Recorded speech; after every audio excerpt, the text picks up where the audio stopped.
प्यारे बच्चों, आज हम लोग क्लास 12 के अर्थशास्त्र में लोच को प्रभावित करने वाले कारक, मांग पूर्ति वक्र का संतुलन बिंदु, लोच की डिग्री को समझेंगे।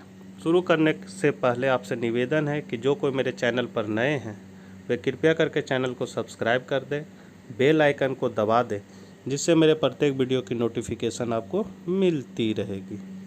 मांग की लोच को प्रभावित करने वाले कारकों को बताएं। लोच दो तरह का है, लोचदार और बेलोचदार। जब मूल्य का प्रभाव वस्तु की मांग पर पड़ता है तो उसको हम लोग लोचदार कहते हैं। जब मूल्य का प्रभाव वस्तु की मांग पर नहीं पड़ता है तो उसको हम लोग बेलोचदार कहते हैं। तो लोच को प्रभावित करने वाले कारक निम्नलिखित हैं। पहला, प्रतिस्थापक वस्तुओं की उपलब्धता। प्रतिस्थापक वस्तु जैसे चाय और कॉफ़ी, अगर चाय महंगा हो जाए तो आदमी कॉफ़ी ज़्यादा पीने लगेगा, तो वो प्रतिस्थापक वस्तु हुआ। यदि किसी वस्तु के प्रतियोगी वस्तु आसानी से बाजार में मिल जाती है तो उस वस्तु की कीमत में थोड़ी सी वृद्धि से ही उपभोक्ता प्रतियोगी वस्तु का प्रयोग करने लगते हैं। चाय का दाम अगर बढ़ जाता है तो बहुत सारे आदमी कॉफ़ी पीने लगेंगे, अर्थात उसका प्रयोग करने लगेंगे। वस्तु की मांग पर कीमत परिवर्तन का बहुत अधिक प्रभाव पड़ता है। वस्तु की मांग लोचदार होगी क्योंकि मूल्य का प्रभाव मांग पर पड़ रहा है। दूसरा पॉइंट है वस्तु की प्रकृति। अनिवार्य वस्तु की मांग बेलोचदार होती है। जो मेरे लिए बहुत ज़रूरी है वो उसका दाम अगर घटे या बढ़े, हमको उतना उसको करना ही है या उसका हमको मांग करना है, तो वो बेलोचदार वस्तु होगी। इसके विपरीत विलासिता वस्तु की मांग लोचदार होगी। कूलर, टीवी, फ्रिज, ये सब क्या है? तो विलासिता की वस्तु। अगर इसका दाम ज़्यादा होगा तो हम उसको नहीं खरीदेंगे, उसका मांग बाज़ार में कम होगा। कम दाम है तो जो नहीं खरीद रहा था वो भी खरीदने लगेगा, अर्थात मांग लोचदार होगी। आदतें तथा फैशन। जब उपभोक्ता एक बार विशेष वस्तु के उपभोग के लिए आदत बना लेते हैं तो वह निश्चित मात्रा तक कीमत परिवर्तन की ओर ध्यान नहीं देते, जिस तरह तंबाकू, शराब। यदि उपभोक्ता को किसी वस्तु का आदत लग गया, जैसे शराब पीने का, तो अगर उसका दाम बढ़ भी रहा है तो वह उसको खरीदने में या उसकी मांग करने में कमी नहीं करेगा। ऐसी स्थिति में वस्तु कम लोचशील होती है। यदि उपभोक्ता किसी वस्तु के उपभोग का आदी हो जाता है तो कीमत परिवर्तन का मांग पर प्रभाव बहुत कम होता है, इसलिए वैसी वस्तुओं की मांग बेलोचदार होती है। आय का अनुपात। जिस वस्तु पर उपभोक्ता अपनी आय का एक बड़ा भाग खर्च करता है उस वस्तु की मांग प्रायः लोचदार होती है। मतलब मेरा इनकम बढ़ने से जो वस्तु का हम लोग मांग बढ़ा रहे हैं या ऐसे भी अनिवार्य वस्तु का अगर हम लोग मांग को बढ़ा रहे हैं तो वो लोचदार होगी। वस्तु के प्रयोग की संख्या। जिस वस्तु को हम ज़्यादा प्रयोग करते हैं, अगर उसका दाम बढ़ रहा है तो भी हम उसको क्रय करेंगे, काहे कि वो मेरे प्रयोग की चीज़ है, अतः उसकी मांग अधिक लोचदार होती है।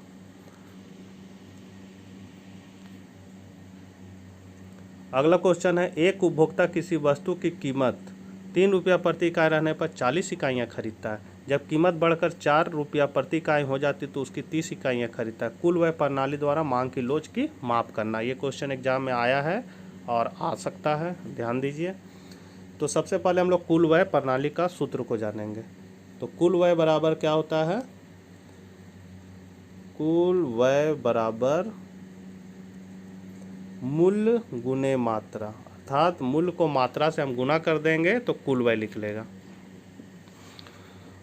यहाँ मूल्य है 3, मात्रा है 40, 3 गुने 40 बराबर कुल व्यय 120, 4 गुने 30 कुल व्यय 120। अब यहाँ पर मूल्य के बढ़ने या घटने से कुल व्यय पर अगर स्थिर रहता है तो ऐसी स्थिति में मांग की लोच इकाई के समान होगी, यद्यपि मांग की मात्रा घट रही है। निम्नलिखित तालिका से मांग एवं पूर्ति वक्र बनाएं तथा संतुलन बिंदु, कीमत तथा क्रय विक्रय की मात्रा को बताएं। तो क्वेश्चन दिया हुआ है, मूल्य 6543,210, डिमांड है अर्थात मांग है। मूल्य घट रहा है तो मांग क्या हो रहा है? बढ़ रहा है, 0, 20, 40, 60, 80, 100, 120। और मूल्य घटने से पूर्ति क्या होती है? घटती है, तो 120, 100 घट रहा है। इसी के आधार पर हम लोग इस चित्र को बनाएंगे। चित्र को थोड़ा बड़ा कर दे रहे हैं। चित्र में हम लोग देख रहे हैं, जब मूल्य मेरा 6 है तो हम लोग मांग कितना करते हैं? 0।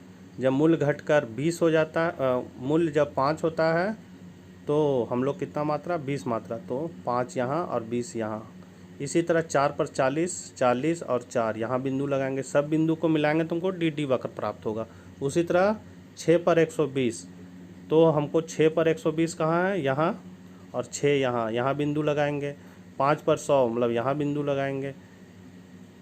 4 पर 80 यहाँ बिंदु लगाएंगे। इसी तरह सब बिंदु को मिलाएंगे तो हमको एस वक्र प्राप्त होगा।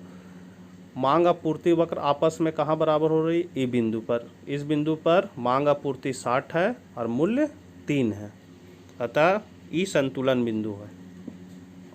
अगला प्रश्न, किसी वस्तु की मांग की लोच 2 है, यदि उसकी मांग में 10% वृद्धि होगी तो मूल्य में प्रतिशत परिवर्तन क्या होगा। तो मांग की लोच का हम लोग फॉर्मूला जाते हैं, ईपी बराबर डेल्टा क्यू बटा क्यू बटा डेल्टा पी बटा पी, ये फॉर्मूला है। इस आधार पर अगर हम लोग मांग की लोच को निकालेंगे तो कैसे लिख लेगा, तो मांग की लोच यहाँ मेरा दिया हुआ है कितना, 2, तो मांग की लोच की जगह 2 लिखेंगे।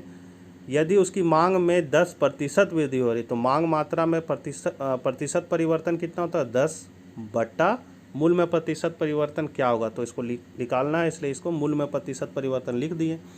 अब इसको हम लोग तिरछा गुना करेंगे तो 2 कहाँ आ जाएगा, 10 के नीचे, और मूल्य में प्रतिशत परिवर्तन बराबर हो जाएगा 10 बटा 2।